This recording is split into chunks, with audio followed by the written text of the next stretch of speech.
Halikan na sa amin ay sumama ka. Ngiti at sayang aming ambag. Tara na't manood kay Isabel. Hello mga bro, today po is Thursday. Balik ospital na naman po tayo today. And today po mangyayari yung first round natin ng chemotherapy. Ang oras po ngayon is mga 11:30 ng umaga. And bago po mag-start yung ating chemotherapy session, kailangan ko po muna kumuha ng blood test. After kuha na ng dugo, mag-aantay pa po ng mga 30 minutes bago lumabas yung result. Medyo marami yung mga taong nagpapakuha ng blood test today, pero mabilis lang naman yung process din nila. Pagkatapos kung kunan dito ng dugo, mag-aantay naman tayo doon kay Sensei kasi kailangan niyang basahin yung blood test result ko. Tinignan ni Sensei doon sa blood test yung level ng white blood cells ko.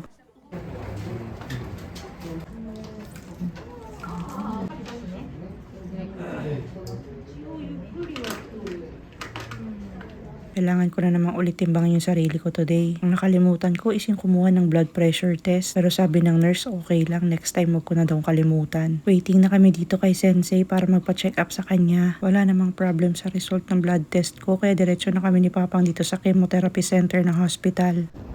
Konnichiwa. Ito yung mga sample nila ng sombrero pa. Mga sample nila.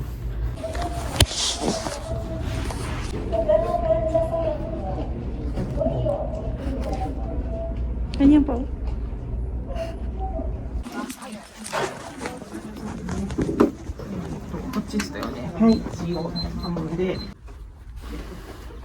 We are in our separate room. Ang liit ng unan pa. Ang liit na unan pang baby. Maya-maya, inumpisahan na pong i-inject sa akin yung unang gamot. Hi. Tapos na yung 8 minutes. 8 minutes done. Medyo masakit lang na konti pero kaya naman.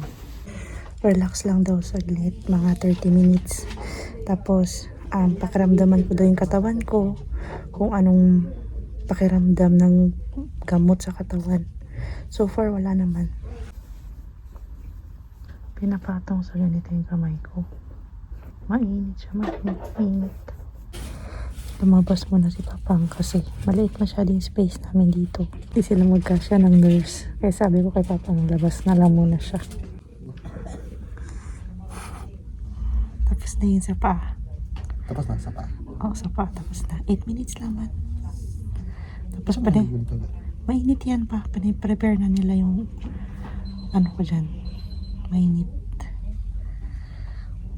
Nasa kamay ko. Mainit yan, mainit. Sa pakiramdam. Wala mga okay raman. Okay lang. Wala na nag-adik niya. Hay na kamay nito. Sexy ah.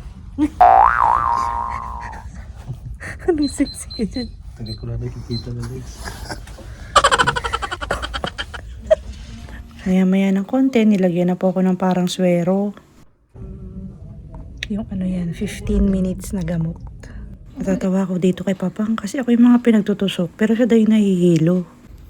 Medyo namaga lang siya ng konti. Yung sa paa. Medyo namaga siya. Ayan. Parang nakagat ng lampinig pa. Ano pa? Tumulo pa yung syrup kanina dito. Nasa last medicine na ako. Tapos sabi maglagay daw ako ng ganyan kasi meron daw tingling feeling sa kamay ko mamaya. Chinig ako ng nurse after 15 minutes. Kasi yung 1 hour na yung ano yung 1 hour na gamot yung ipinasok sa akin. Tapos kailangan daw nito pero wala naman akong nararamdaman. Tapos sabi ni Papa, ano daw nararamdaman ko? Monahay, monahay.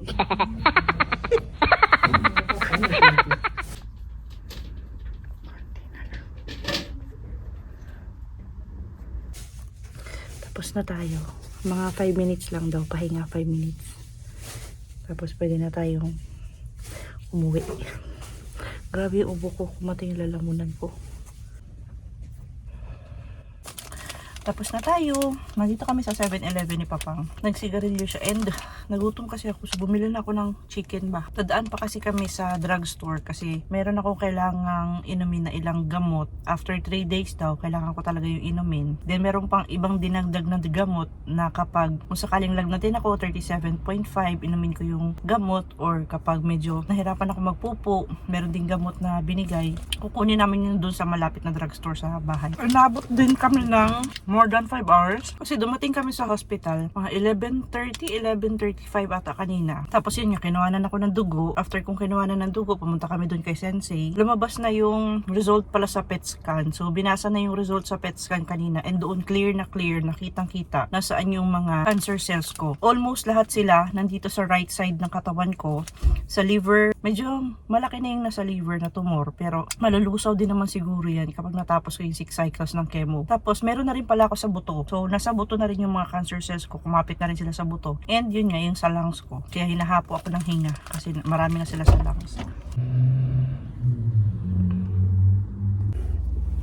Nandito na kami sa Sigi Drug. Si Papang na lang yung bumaba. Tapos sabi ko sa kanya, magpagawa siya ng kusuri techo. Tama ba? Yung parang book na pag may iniinom kang gamot, doon nila sinusulat kung ano yung mga iniinom mong gamot. Wala kasi ako noon. So sabi ko kay Papang, magpagawa na lang. Kasi yun din yung parang reminder sa akin nung nurse doon kanina na magpagawa daw ako ng kusuri techo. Kung hindi ako nagkakamali. Pagkatapos dito, didiretso pala kami ni Papang sa KFC kasi yun na lang yung parang dinner namin. KFC na lang daw. Hindi na kami nagkita kanina ni Papang. Nauna kasi ako dito sa Kuruma kasi nag-aantay pa siya doon sa Bigling. Tapos nung natapos din ako sa sa nilagay sa akin na gamot, wala na rin si Papang kasi nauna siya sa billing kasi sabi ng nurse baka daw matagalan doon sa billing kaya mauna na daw si Papang kasi meron pa akong yung relax time pagkatapos ilagay sa akin ng gamot. Minomonitor nga yung mga kung may effect ganyan, hirapan ba akong huminga, may kung anong nararamdaman ako mabigat. So wala naman, mag-antay lang ako ng 5 to 10 minutes. After nun wala naman ako ibang naramdaman. Pinuntahan ko na si Papang, tapos nag-antay na lang din ako dito sa sasakyan sa kanya kasi may mga taong doon sa may billing area kasi may sinisipon, may inuubo. So sabi ko kay Papang, una na lang ako kasi baka alam mo na, ngayon kasi yung start ng hindi ako pwedeng magkaroon ng ubo tsaka sipon. Meron akong ubo-ubo konti pero yung bagong ubo tsaka sipon na malalanghap ko hindi na kasi pwede. Kasi nga 'di ba nag-start na tayo ng chemotherapy today. Kaya nauna na lang ako dito sa sasakyan sa kanya. Hindi naman natagalan, mga 15 minutes lang din ako nag-antay kay Papang. So ayan, malapit na kami sa bahay. Sana hindi rin siya matagalan dito sa drugstore kasi pupunta pa kami ng KFC. And dito ko na lang po tatapusin yung vlog kasi pag uwi ko sa bahay maliligo ako tapos magpapahinga. And i-update ko na lang po kayo kung ano yung mga maramdaman kong side effects. So far sa mga pakiramdam ko kanina, as in wala po talaga akong naramdaman. And hindi ko lang alam nito yung after effect after 3 days. Pero mag-update pa rin po ako ng vlog kung ano yung mga nararamdaman ko para ma-share ko po. So yun lang po, hanggang dito na lang po muna for today's vlog. Maraming salamat po sa panonood at sa pagtambay sa channel namin today. Please like, comment, and subscribe. And always remember, whatever you are, be a good one. Bye-bye for now and see you again on our next one. Bye! Sa next vlog po ulit!